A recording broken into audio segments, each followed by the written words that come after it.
या चित्रपटाची सुरुवात एका जंगलामधून होते। या ठिकाणी आपणास रिची आणि हेली नावाचे एक कपल रॉक क्लाइम्बिंग करताना दाखवले आहे। रिची रॉक क्लाइम्बिंग करून वर पोहोचतो आणि पोहोचल्यानंतर त्याला दिसते एक गढूळ पाण्याची नदी। ती पाहिल्यानंतर तो अतिशय प्रसन्न होतो आणि हेलीला वर येण्यासाठी आवाज देतो।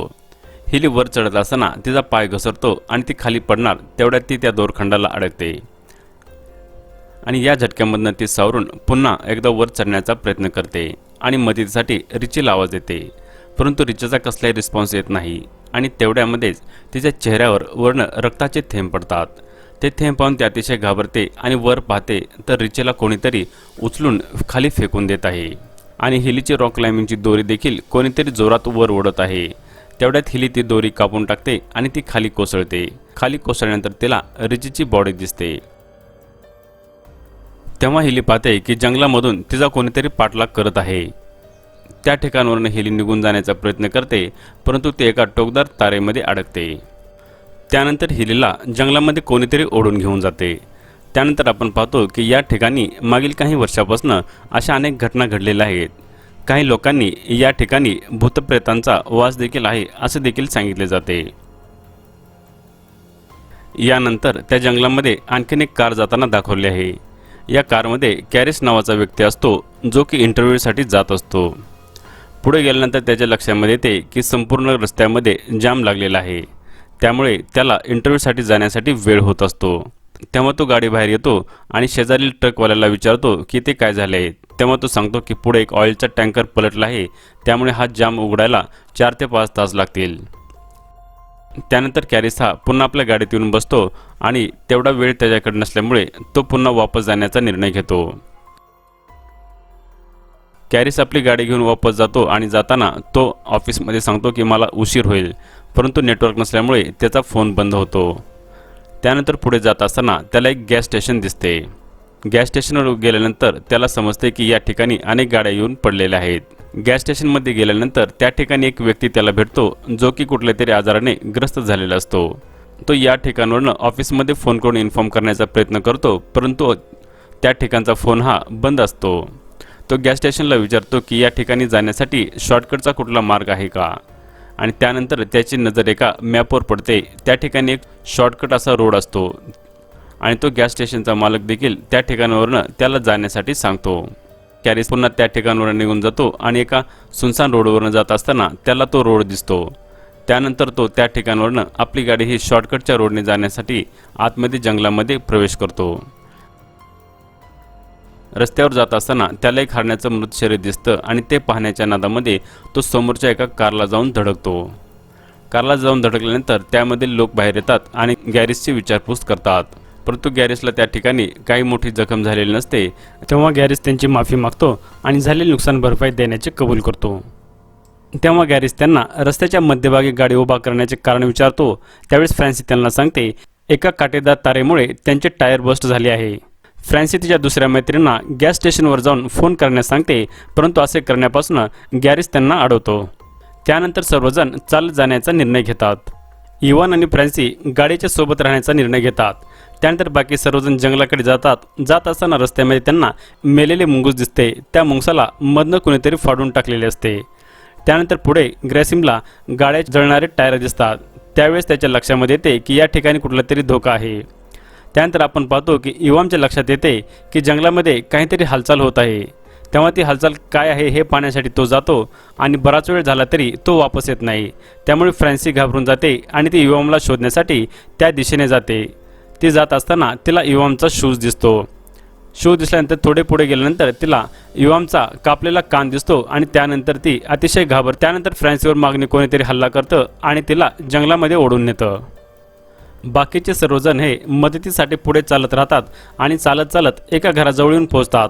घराजवळ गेल्यानंतर घराच्या बाहेर अनेक गाड्या लावलेल्या पाहून सर्वांच्या मनामध्ये शंका येते। त्याचबरोबर ते मदतीसाठी त्या घराचा दरवाजा वाजवतात। दरवाजा बराच वेळ वाजवल्यानंतर त्या घरामध्ये कोण नसल्यामुळे ते घरामध्ये प्रवेश करतात। घरामध्ये प्रवेश केल्यानंतर त्यांच्या असे लक्षात येते की या ठिकाणी बरेच वर्षापासून साफसफाई देखील केलेली नाही आणि त्याचबरोबर त्या गाड्यांच्या चाव्या देखील त्या ठिकाणी पडलेल्या आहेत। गॅरिस जेव्हा फ्रीज उघडतो त्यावेळेस त्याला आतमध्ये माणसाच्या शरीराचे वेगवेगळे अवयव पाहायला भेटतात।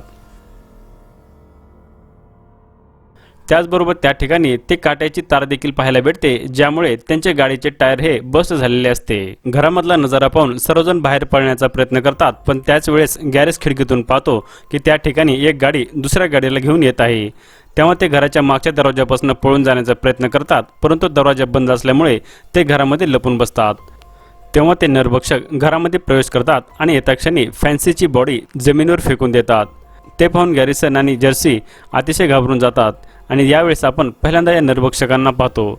ते फॅन्सीच्या बॉडीला एका टेबलावर ठेवतात आणि त्यांच्या जवळच्या धारदार हत्याराने तिचे तुकडे तुकडे करतात। त्यानंतर आपण पाहतो की फॅन्सीच्या बॉडीला खाऊन हे सर्व नरभक्षक आराम करतात आणि या संधीचा फायदा घेऊन हे सर्वजण घराच्या बाहेर पडण्याचा प्रयत्न करतात, परंतु एक नरभक्षक त्यांना पाहतो आणि तो त्यांचा पाठलाग करायला चालू करतो।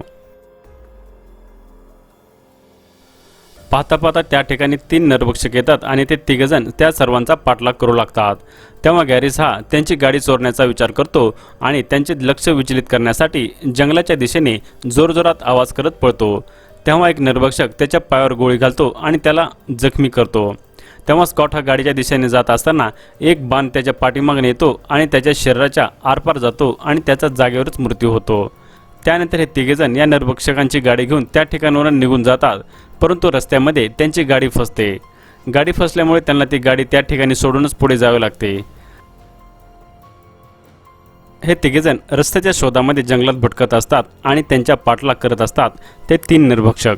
परंतु चालून चालून थकल्यानंतर ते एका झाडाखाली आराम करण्यासाठी थांबतात।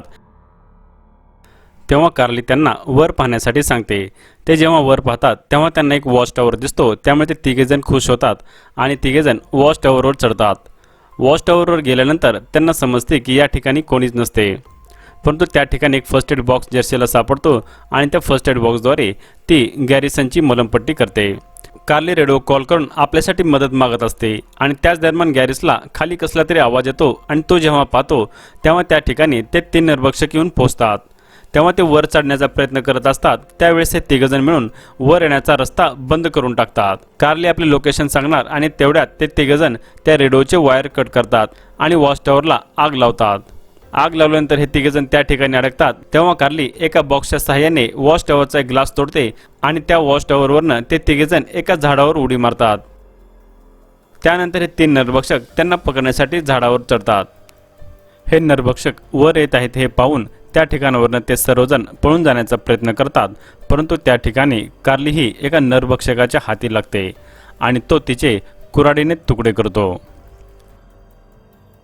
या घटनेच्या धक्क्यानंतर गॅरिस आणि जर्सी स्वतःला सांभाळतात आणि पुढे चालत राहतात। तेव्हा त्याला एका गाडीचा आवाज येतो आणि ती गाडी पोलिसाची असते। तेव्हा तो गाडीला मदत मागण्यासाठी जातो। ज्यावेळेस गाडीमधनं पोलीस बाहेर येतो त्यावेळेस त्याचा एक बाण आरपार जातो आणि त्या पोलिसाचा जागीच मृत्यू होतो। त्या ठिकाणी आणखीन एक नरभक्षक येतो आणि या नरभक्षकापासून वाचण्यासाठी गॅरिस हा त्या गाडीखाली जाऊन लपतो। त्यानंतर आपणास हे घर दाखवले जाते। यामध्ये जर्सीला त्या नरभक्षकाने कैद करून ठेवलेले असते। आता तो तिचे तुकडे करणार, तेवढ्यात त्याला एका गाडीचा आवाज येतो आणि ते पाहण्यासाठी तो दरवाजाजवळ जातो। तेव्हा गॅरिस हा ते गाडी घेऊन त्याच्यावर चढवतो आणि त्याला एका चाकूच्या सहाय्याने ठार मारतो। त्यानंतर तो जर्सीला सोडत असतो तेव्हा आणखीन एक नरभक्षक त्याच्यावर हल्ला करतो। तेव्हा या संधीचा फायदा घेऊन जर्सी ही एका बाणाच्या सहाय्याने त्या नरभक्षकाला ठार मारते। त्यानंतर कॅरिस हा पेट्रोलच्या टँकवर गोळी मारून या घराला आग लावतो। त्यानंतर कॅरिस आणि जर्सी त्या गॅस स्टेशनवर जातात, ज्या ठिकाणी तो मॅप लावलेला असतो। त्या ठिकाणी जाऊन गॅरिस हा तो मॅप काढतो आणि या ठिकाणीच हा चित्रपट समाप्त होतो।